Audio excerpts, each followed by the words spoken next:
Cooking चॅनलमध्ये आपल्या सर्वांचं मनापासून स्वागत. मंडळी, उन्हाळा सुरू झाला आहे आणि उन्हाळा सुसह्य करण्याचं काम हा एकच करतो, तो म्हणजे कच्चा आंबा कैरी. आज मी कैरी कांदा चटणी करते आहे. चला तर आपण साहित्य बघूया का.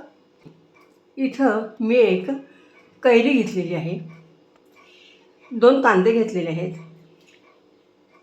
इथं लाल तिखट आहे 2 चमचे, जाडसर असं शेंगदाण्याचं कूट आहे खलबत्त्यात करून घेतलेलं, सेंधव मीठ आहे, जिरेपूड आहे, काश्मीरी लाल तिखट आहे, गूळ आहे चिरून घेतलेला आहे आणि ओला नारळाचा चव 4 चमचे घेतलेला आहे.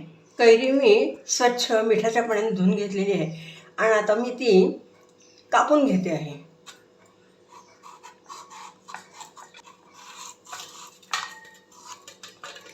बिया कोवळ्या आहेत, त्यामुळे त्या लगेच निघत आहेत.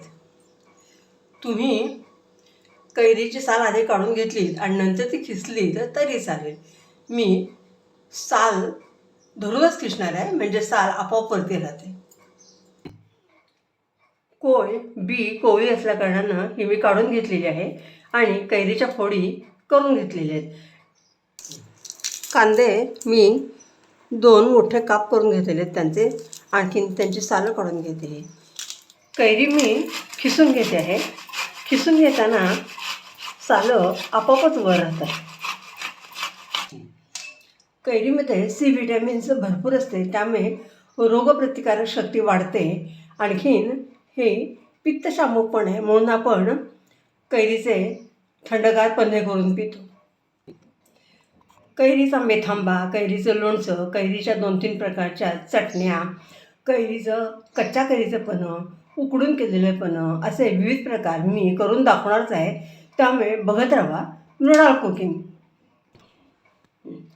ही चटणी मी कैरी खिसून आणि कांदा पण खिसून घेते आहे. कांदा खिसताना जरा विशेष काळजी घ्यायची आहे. माझा कांदा खिसून झालेला आहे.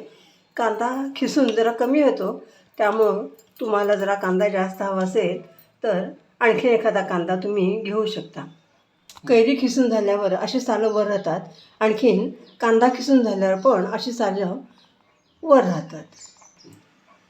कांदा हा औषधी आहे, गुणधर्माने थंड आहे आणि कच्चा कांदा खाणे उन्हाळ्यात फायदेशीर असते. ही चटणी मी खिसून घेतलेली आहे. कैरी आणि कांदा तुम्ही याचे तुकडे करून मिक्सरमध्ये पण घालून चटणी वाटून घेऊ शकता, परंतु प्रत्येकाची चव ही वेगवेगळी असते. चटणी एकत्र करायला मला ताटली कमी पडते, म्हणून मी हे सगळं एका कुंड्यामध्ये काढून घेते आहे. चवीप्रमाणे मीठ घालते, जिरेपूड घालून घेते, 2 चमचे लाल तिखट घातले, 2 चमचे काश्मीरी लाल तिखट घातले रंगासाठी, जाडसर असं शेंगदाण्याचं कूट घातले. ह्याच्यामुळे सुद्धा आपल्या चटणीला क्रंच छान येतो. तुमच्याकडं ओला नारळ असेल तर त्याचा चव घाला, ह्याचा पण क्रंच छान येतो. चटणी आपण एकत्र करूया आणि मग ह्याच्यानंतर ह्याच्यामध्ये गूळ घालायचा आहे. तुम्ही गूळ खात नसाल किंवा गूळ आवडत नसेल तर तुम्ही नुसती अशी पण चटणी करून खाऊ शकता. इथे मी गूळ घालून घेते आहे. गूळ तुमच्या आवडीप्रमाणे घालायचं आहे.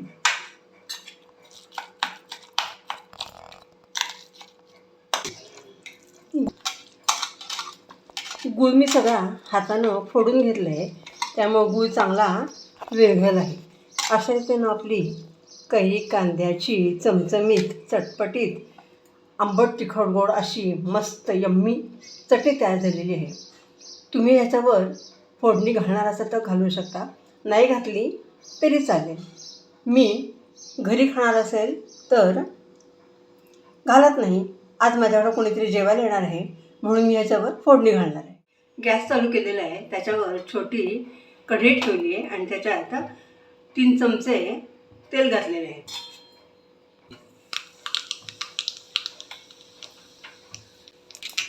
मोहरी छान तडतडते, जिरा पण छान फुललेला आहे. गॅस बंद करून घेते. हिंग घातलेला आहे, कढीपत्ता घातला.